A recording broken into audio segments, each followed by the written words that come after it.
뉴스파이팅 김영수입니다. 3부 순서 이어가겠습니다. 뉴스파이팅 목요일 3부 순서에는 청년 유감, 청년 정치인들의 목소리를 듣고 있습니다. 오늘은 국민의힘 대선준비위원이죠. 경기 포천 가평의 김용태 의원 연결합니다. 의원님 나와 계시죠? 네, 안녕하세요. 김용태입니다. 네, 대선 준비하시느라 바쁘겠습니다. 예, 여러모로 저희가 이제 조기 대선을 치르다 보니까 네. 준비해야 될 것이 많은 것 같습니다. 어제 미디어데이였죠? 그렇습니다. 예. 경선 후보들 다 나와서 1대1 이제 토론 후보들을 다 지명했는데 1대1 토론을 만들게 된 배경은 어디에 있는 거예요? 저희가 이제 짧은 기간 대선을 치르다 보니까 예. 유권자분들한테 1대1 토론을 통해서 네. 좀 압축적이고 집약적인 정보를 좀 드리기 위해서 네. 좀 만들게 되었습니다. 그렇군요. 네. 자, 먼저 김문수, 안철수, 한동훈, 홍준표 이 4강이 가려진 것에 대한 여러 평가가 나오잖아요. 예. 네. 어떻게 보고 계세요? 저는 먼저 민심하고 당심하고는 다르지 않다라고 생각합니다. 아, 그래요? 예. 예. 그래서 탄핵을 반대했던 지지층에서도 네. 대선은 이대로 가면 안 된다라는 아. 위기의식이 작용했던 거 아닐까 싶고요. 그렇군요. 두 번째로는 그 정치인들이나 네. 평론가들 중에서 네.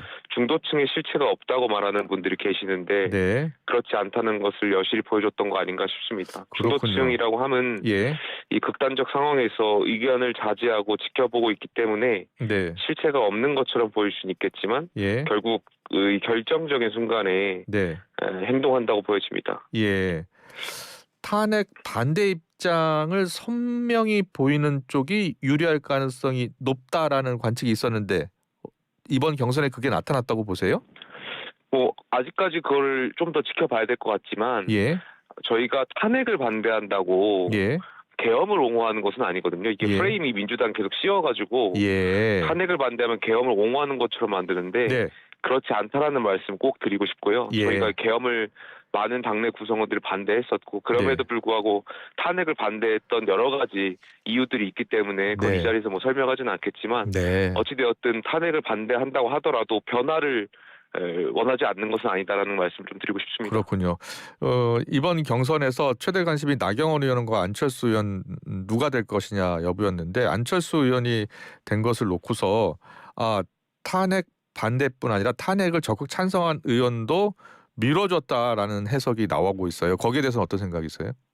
탄핵을 제가 질문 다시 한 번만. 예. 아니 안철수 의원은 탄핵에 적극 찬성했던 후보잖아요. 예. 그런데 이번에 나경원 의원은 탄핵에 반대했던 의원이었고 그런데 안철수 의원이 된 것을 놓고서 국민의힘 지지층에서 탄핵 찬성하는 의원도 밀어줘야겠다라는 게 반영됐다는 거예요. 어떻게 생각하세요? 그런 부분도 분명히 있을 거라고 생각이 듭니다. 왜냐하면 어쨌든 계엄 이후에 상황이 일단락되었고 예. 탄핵을 반대했던 찬성했던 당내 지지층들이 이대로 가면 안 된다라고 보시는 분들도 있었을 것이고 예. 여러 가지 변수들이 작용했을 거라고 봅니다. 또 그렇군요. 예. 그 오세훈 시장의 불출마라든지 유승민 전 대표의 불출마라든지 이러한 것들이 또 응집된 표가 있을 수도 있고요. 네. 종합적으로 좀 봐야 될 것 같습니다. 알겠습니다.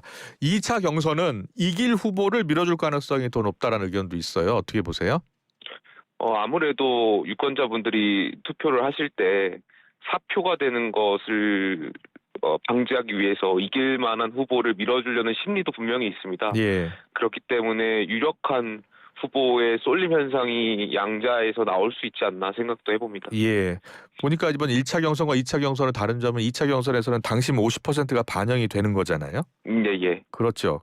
그래서 결과가 좀 다르게 나올 가능성도 있을까요? 근데 비슷하게 나올 것이다라고 보는 거고요. 저는 조금 전에 말씀드렸던 것처럼 민심하고 당심하고 다르지 않다라고 생각해요. 네. 제가 당에 있으면서 여러 번의 전당대회를 직접 출마도 해봤고 경험도 해봤는데 가령 저희가 한 3년 전에 4년 전에 이준석 당시 당대표를 선출할 때나 윤석열 후보를 당시 대통령 후보로 만들 때나 김기현 대표 또 한동훈 대표 각각 저희가 이제 당심이 민심하고 다르지 않다는 것들을 좀 보여줬던 거 아닌가 생각이 들고 그때마다 저희 유권자들이 시대에 맞는 판단들을 해왔다라고 저는 생각을 합니다. 그렇군요. 예, 당심과 민심은 다르지 않을 것이다라고 이야기를 해주셨고요. 국민의힘에서는 지금 한덕수 권한대행이 출마할 것으로 보세요? 출마하지 않을 것으로 보세요? 물론 의원들마다 의견이 다르겠지만 어떻게 보세요? 제가 언론에서 몇 주째 이 가능성에 대해서 말씀을 드리는데 네.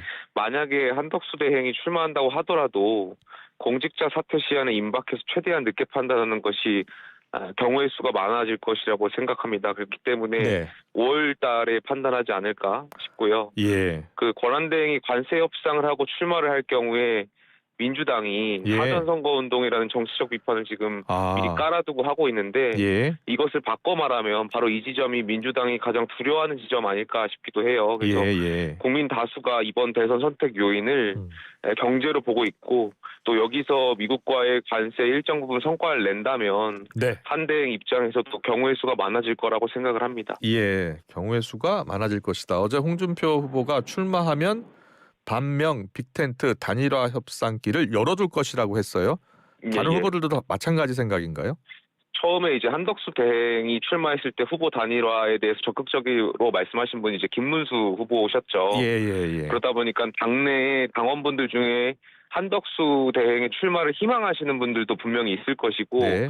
아마 김문수 후보가 당의 후보가 되어야 나중에 출마하게 되었을 때 후보 단일화가 좀 요연하게 될 것이다 이렇게 보고 김문수 후보를 전략적으로 지지하시는 분들이 있을 거란 말이죠. 그래서 아마 홍준표 후보도 좀 전략을 바꿔서 그런 분들의 표까지 흡수하기 위해서 좀 적극적으로 단일화를 열어두신 거 아닌가 저는 생각을 해봤습니다. 네, 아니 안철수 후보는 지금 탄핵의 강을 건너야 한다. 국민의힘이 사과가 필요하다라는 입장이에요.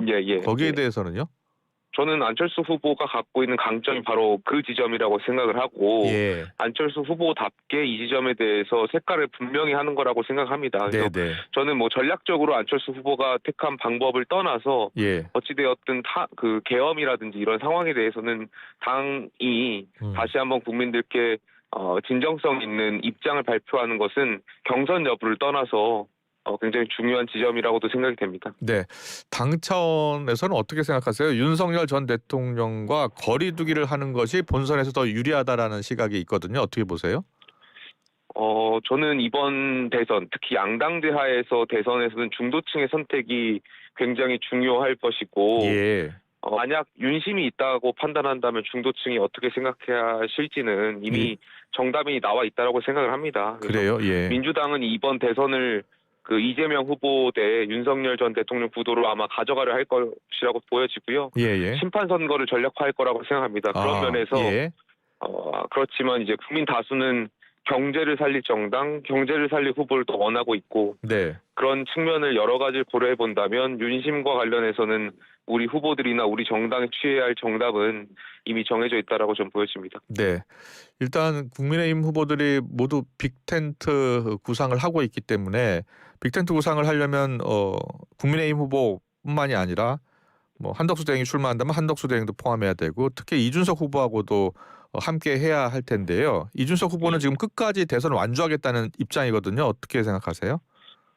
지금 상황에서는 뭐 특정 후보하고의 단일화를 거론하는 게 적절치 않고요. 이준석 후보까지 포함해서요.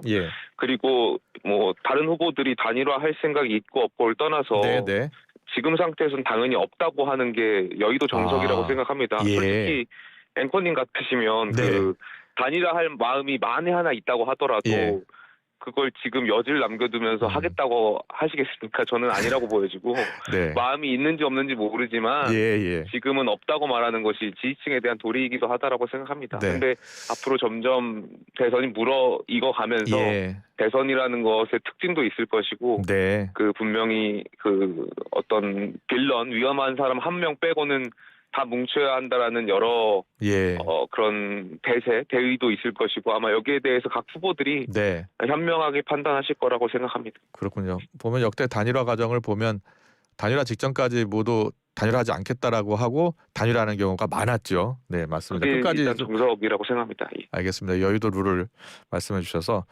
알겠습니다. 일단은 끝까지 가봐야지 안다라는 말씀으로 이해를 하겠습니다. 자, 그러면 빅텐트가 만약에 빅텐트 구상이 현실화된다면, 그래서 단일 후보가 나온다면 지금 민주당에서는 이재명 후보가 유력한데요. 이재명 후보를 상대로 승리할 가능성이 있다고 보세요? 조금 전에도 말씀드렸지만 민주당의 입장 전략 같은 경우는 이재명 예비 후보 대 윤석열 전 대통령의 구도로 가져가서 심판 선거를 전략화할 것입니다. 네. 여기에 말려들 필요도 없고 구도를 바꿔야 된다고 생각하고 있고 예. 많은 국민들께서 제가 최근에 여론조사를 봤더니 네. 뭐 수치를 말씀드리긴 어렵겠습니다만 경제에 대한 경제 회복에 대한 그 평가가 이번 대선에서 굉장히 중요한 요소로 많은 예. 분들 평가를 하셨더라고요. 예, 그래서 예. 저희가 어떤 분이 후보가 될지 모르겠습니다만 네. 이 경제를 살릴 수 있는 방점에 찍어서 많은 국민들을 설득할 수 있는 작업들이 필요하지 않나 생각이 듭니다. 네. 이재명 후보 이야기 해볼까요? 이재명 후보가 며칠 전에 정규재 주필 조갑재 대표 이제 우리가 흔히 아는 보수 평론가들인데 이분들 다 예, 만났어요. 예. 일단 이분들 만나서 여러 이야기를 한 것을 두고서 이제 중도층 외연 확장 분석이 많습니다. 그렇게 보세요? 예. 뭐 이재명 예비 후보 입장에서는 네. 가장 지금 필요한 것이 중도층으로의 확장 그리고 중도 보수의 흡수 부분이 필요할 텐데 네. 아마 그러한 지점에서 정규재 전 주필이라든지 이런 예. 분들을 통해서 예. 일정 부분 효과를 지금 누렸다라고 보여지고요. 네. 다시 바꿔 말씀드리면 예. 저는 정치와 정책은 분리해서 봐야 되는데 물론 정치적으로 보수 논객들을 만나서 네. 또 보수 정치인들을 만나서 여야 정치인들이 이야기하고 건설적인 비판을 나누는 것은 정치적으로 굉장히 바람직하다고 생각하는데 예. 정책적인 측면에서 봤을 때 그렇다면 이 보수 논객들이 과연 이재명 예비 후보가 이야기하는 정책들에 대해서 동의하는 것인지도 아마 밝혀주시거나 비판을 좀 해주실 필요가 있지 않나 생각이 듭니다. 가령 주 52시간제에 대해서 예외를 허용하지 않는 민주당이라든지 아니면 전 국민 25만 원 그 포퓰리즘 법안을 내려고 하는 것에 대해서 과연 보수 논객들은 어떻게 생각하는 것인지 여기에 대해서 보수 논객들도 비판적인 입장이라든지 아니면 어떤 입장을 내려줘야 국민들이나 또 중도 보수층이 적절히 판단할 텐데 이 이재명 예비 후보의 이런 선거 전략에만 말려 들어가는 것 같아가지고 좀 굉장히 아쉬운 측면이 있습니다. 그렇군요. 정규재 주필이나 조갑재 대표가 이재명 대표의 선거 전략, 이재명 후보의 선거 전략에 말려든 것이라고 보세요? 결과적으로 이재명 예비 후보 같은 경우는 이 정규재 주필이나 이런 보수 논객들을 통해서 본인이 갖고 있는 어떤 그런 본인이 내세우려고 하는 실용주의적인 면모를 전략화하는 것이 이번 만남의 목적 아니었을까 생각이 들고 아마 거기에 좀 응당 어떤 역할을 하시게 된 거 아닌가. 그게 뭐 선의인지 아닌지 모르겠습니다만 그렇게 보여지는 것 같습니다. 네, 알겠습니다. 정치적 이슈 하나 짚어볼까요? 지금 대법원이 이재명 후보의 공직선거법 위반 사건 상고심 재판 판단을 지금 서두른다라는 이야기 계속 나오고 있어요. 어떻게 보고 계세요? 저는 대법원이 원칙적으로 판단해줬으면 좋겠습니다. 조희대 대법원장 같은 경우도 633 원칙을 말씀하셨고 여기에 대해서는 정무적 판단을 고려할 필요가 없다라고 생각이 듭니다. 헌법재판소와 대법원은 다르다라고 봅니다. 헌법재판소는 법과 원칙도 중요하지만 분명히 여기에 국민 여론이라든지 이런 것들도 같이 정무적인 판단 요소가 들어가기 때문에 정치적 재판의 성격이 강하다라고 많이들 평가하는 거 아니겠습니까? 근데 대법원은 또 법원은 사법부는 달라야 된다라고 생각합니다. 그렇기 때문에 633이라는 원칙에 따라서 여기에 대해서 선거에 대한 영향을 판단하지 말고 상고 기각할 게 있으면 기각을 하는 것이고 파기환송이나 파기자판에 대한 것이 분명하다면 또 거기에 대한 입장을 선거 전에 밝혀줘야 그것도 유권자에 대한 도리 아닐까 생각이 좀 듭니다. 만약에 파기환송이 된다면은요 이번 조기 대선 선거 지형에도 큰 변화가 예상이 됩니까? 어떻게 보세요? 뭐 파기환송이든 상고 기각이든 어쨌든 이번 대선의 영향은 어느 정도 있을 수는 있겠죠. 당연히. 왜냐하면 상고 기각이 됐을 경우에는 이재명 예비 후보가 사실상 사법 리스크 공직선거법에서 자유로워지는 거니까 그렇게 또 정치적으로 또 여러 가지 이용을 할 것이고 파기환송되는 것도 마찬가지겠죠. 그거는 유죄 가능성이 매우 높고 리스크가 매우 높아지는 후보 또 헌법 84조에 대한 여러 해석들을 논란이 낳을 수 있는 후보가 될 수 있기 때문에 선거에 대한 영향은 없지 않을 거라고 생각이 듭니다만 하지만 대법원이 이러한 선거에 영향을 두고 판단 시기를 조율하거나 법리를 고민하는 것은 정무적인 판단을 고민하는 것은 저는 적절치 않다라고 생각합니다. 그렇군요. 만약에 이재명 예비 후보가 대통령에 당선이 된다면 지금 현재 재판이 진행되고 있어서요. 헌법 예예. 84조 관련한 재점화 가능성이 있잖아요. 예예. 예, 이와 관련한 판단도 대법원이 해야 된다고 보세요? 저는 계엄 이후부터 많은 국민들이 이렇게 그 문구, 법 예. 조항 하나하나를 두고 해석하는 것에 대해서 굉장히 질리셨을 거라고 생각돼요. 그러니까 가령 내란 외환죄를 제외하고는 재직 중 형사 소추를 금지하는데 이 소추에 기소뿐 아니라 재판도 들어가야 되느냐를 놓고서 지금 여러 해석이 나오기 뭐 때문이죠. 그런 것부터 시작해서 예. 지금 뭐 대통령 권한대행의 권한이 어디까지 있냐, 예. 권한대행의 탄핵 의결 정도수는 몇 분의 몇이냐, 예. 그러니까 여러 차례 지금 정치의 사법화, 이 법조항 하나하나를 두고 해석을 하고 하는 것에 많은 국민들이 질리셨을 거라고 보여지고요. 예. 저희가 왜 헌법 84조에 그 대통령이 되는 분의 어떤 그런 형사상의 소추를 두고 예. 불소추 특권을 두고 왜 이렇게 해석을 두고 이야기를 아. 나눠야 되는지 많은 국민들이 납득하기 어려울 것 같고요. 아마 예. 그런 지점에서 그러다 보니까 이번 6.3 선거에서 국민들께서 현명하게 판단하시지 않을까 생각합니다. 그런 논란이 낳지 않을 정도로의 판단 하시지 않을까 생각됩니다. 네. 자, 이번 국민의힘 경선에서 윤석열 전 대통령의 영향력과 관련해서 그 영향력이 점점 약화되고 있다라는 분석도 있고요. 계속 유지될 것이다라는 분석도 있어요. 어떻게 보고 계세요? 저는 조금 전에도 말씀드렸지만 일단 당내 경선에서도 영향력이 약화되지 않을까 생각이 됩니다. 아, 그래요? 예. 탄핵을 반대했던 분들도 네. 많은 분들이 당내에 계시지만 네. 윤석열 대통령 한 분을 지키려고 하셨던 분들은 아니라고 생각되거든요. 네. 여러 가지 가치적이나 절차적인 정당성에 대한 문제를 지적하셨던 것이나 예. 여러 가지 이유들이 있었기 때문에 예. 이것이 종합적으로 봤을 땐 전 대통령에 대한 영향력이 약화되지 않을까 싶고 예. 또 많은 유권자들이 저는 전략적이고 합리적인 판단을 하실 거라고 생각이 듭니다. 예. 그리고 윤 전 대통령하고의 관계는 거듭 말씀드리지만 인간적으로는 굉장히 아쉽고 안타깝고 또 저희도 여당이었던 같이 함께 대통령을 배출했던 사람으로서 항상 죄송하고 안쓰러운 마음이 있지만 예. 사실 공과 사는 분리해야 된다라고 생각을 합니다. 그래서 국민들에 대한 의리나 신의도 굉장히 중요한 것이고 예. 그러한 지점에서 아마 대통령하고의 관계는 이미 말씀드렸던 것처럼 정답이 나와 있고 예. 저는 당내 정치인들이 적절하게 여기에 대해서 다 행동하실 거라고 생각이 듭니다. 예.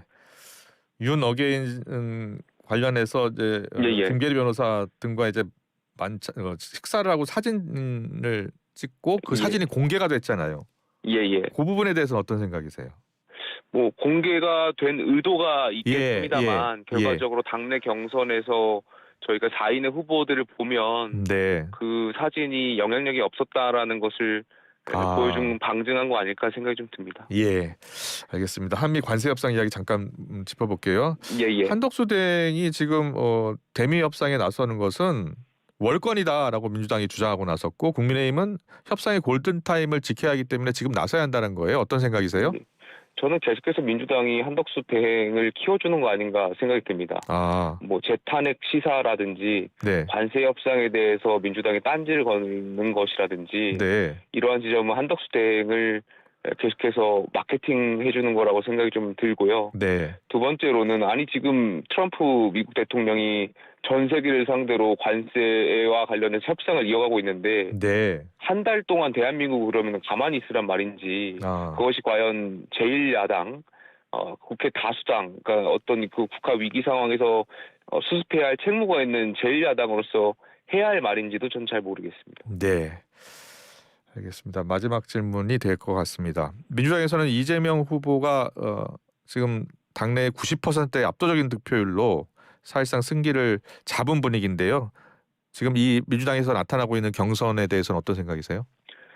저는 민주당의 경선 과정, 특히 토론 과정에서 검증이 잘 안 되는 거 아니겠습니까? 이재명 예비 후보에 대해서 제대로 된 비판들도 다른 예비 후보들이 못하고 계시던데 결국에는 이재명 예비 후보에 대한 정치적 보복이 두려워서 못하시는 거 아닌가 싶습니다. 왜냐하면 이미 민주당은 이재명 예비 후보의 독주체제, 1급 체제가 완성되었고 지난 전당대회에서 이재명 예비 후보와 겨뤘던 다른 분들이 지금 어떠한 위치에 또 어떠한 행보를 걷고 있는지, 그분들이 지난 총선 과정에서 어떠한 보복을 당했는지 보면 이재명 예비후보가 당내 경선에서 같이 걸었던 주자들에 대해서 어떻게 해 나갈 것인지는 눈에 뻔하게 보이는 것이고요. 그런 지점에서 다른 두 예비 후보가 지금 몸을 사리고 있는 거 아닌가 싶습니다. 네, 여기까지 듣겠습니다.